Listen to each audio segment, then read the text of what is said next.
On est ici au Gravilliers, c'est un quartier de Pontarlier, à bord de la ville. C'est une fouille de 8 hectares qui est occupée essentiellement par un village du Haut Moyen-Âge du 7e siècle, de période mérovingien.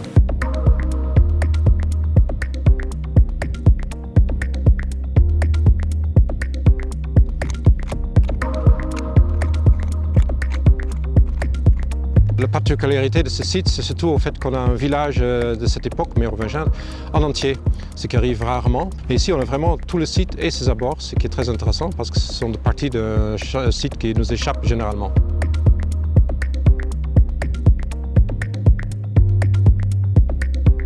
Mais là, on est dans la partie habitat, donc ici, on est en plein milieu de nuages de trous de poteaux.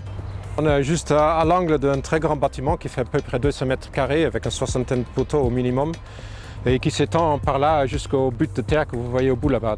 On est sûrement dans un des bâtiments qui doit héberger une famille, dans le sens élargi du terme, qui était la famille de l'époque mérovingienne, qui inclut les gens liés par le sang, mais aussi les gens qui dépendent socialement de ces gens-là, donc de valets, de serviteurs, etc., d'autres fidèles.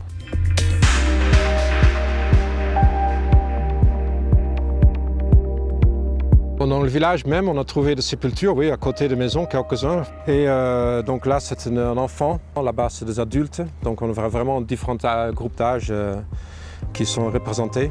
On a aussi encore la grande nécropole qui est à quelques centaines de mètres au nord et qui appartient aussi à ce village. Donc la question qu'on se pose, bien sûr, c'est de savoir pourquoi est-ce qu'on enterre les uns dans la nécropole et les autres dans le village.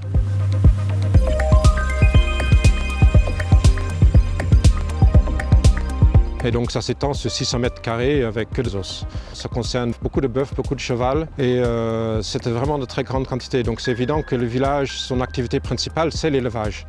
Au fond, ce n'est pas étonnant qu'ils font ça parce qu'ici, on n'est quand même pas loin d'un grand axe commercial, là, le Pontarlier, c'est 1 kilomètre. Et donc, effectivement, il y a un débouché, un marché qui est à proximité, qui permet aussi de faire circuler la production.